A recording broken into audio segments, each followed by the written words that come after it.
अस्सलामुअलैकुम वाजिद सामीन कराम, भाइयों और बहनों, उम्मीद है आप सब खैरियत से होंगे। हमने इससे पहले आपको पिछली रेसिपी में पाया मसाला, निहारी मसाला, मछली और टिक्का दीगर मसाला जात आपको तैयार करके दिखाए। आज की हमारी जो रेसिपी है वो है वाइट पुलाव मसाला। तो वाइट पुलाव मसाला घर में भी अगर आप तैयार करना चाहें तो तैयार करें। तो हम शॉप में 1 किलो की मकदार में रेसिपी तैयार करेंगे। तो वाइट पुलाव मसाला की रेसिपी आज की हमारी तैयारी है। इससे पहले आप हमारे चैनल को सब्सक्राइब करें, बेल आइकॉन के बटन को प्रेस करें। तो आइए चलते हैं आज की रेसिपी की तरफ, वाइट पुलाव मसाला। तो आइए शुरू करते हैं आज की रेसिपी।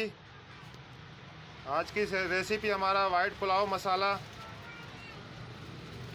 वाइट पुलाव मसाले में हम सबसे पहले धनिया ऐड करेंगे। धनिया हम लेंगे तकरीबन 350 ग्राम।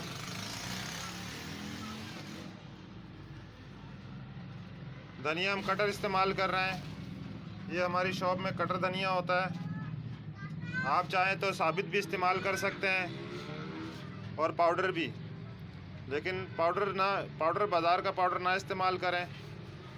हमेशा घर में ला के मसालों को पाउडर करें।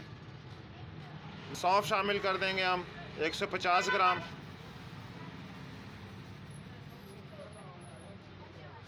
एक 150 ग्राम सौंफ शामिल करने के बाद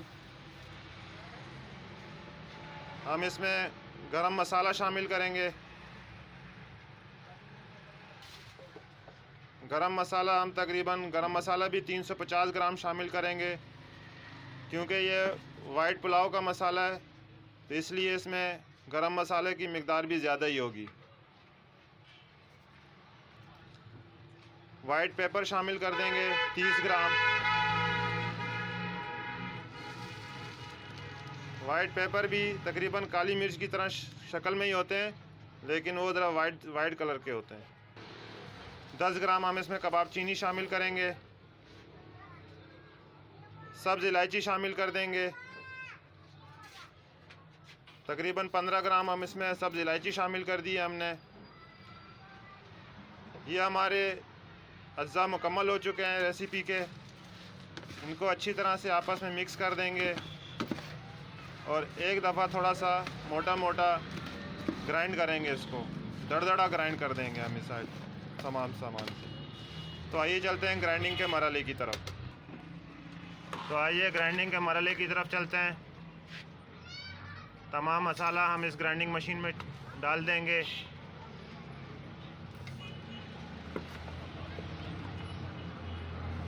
हमारी वीडियो को मुकम्मल देखा करें।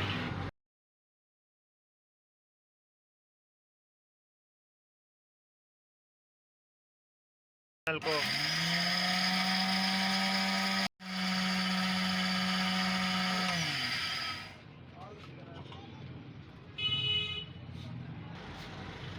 तमाम मसाला हमारा अच्छी तरह से पिस चुका है। आप देख रहे हैं ये दरदरा सा ग्राइंड है, बहुत ज़्यादा बारीक नहीं है ये। इसे हम किसी बर्तन में निकाल देंगे। अब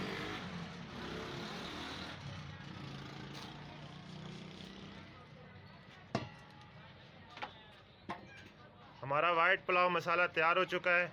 आलू बुखारा भी इसमें ऐड कर दें आप अभी से ही। हम इसमें शामिल कर देंगे आलू बुखारा। तकरीबन 100 ग्राम के करीब हम इसमें आलू बुखारा शामिल कर देंगे। तो ये थी आज की हमारी रेसिपी जो मुकम्मल हो चुकी है। आइंदा रेसिपी के लिए जल्द आपके सामने हम आएंगे।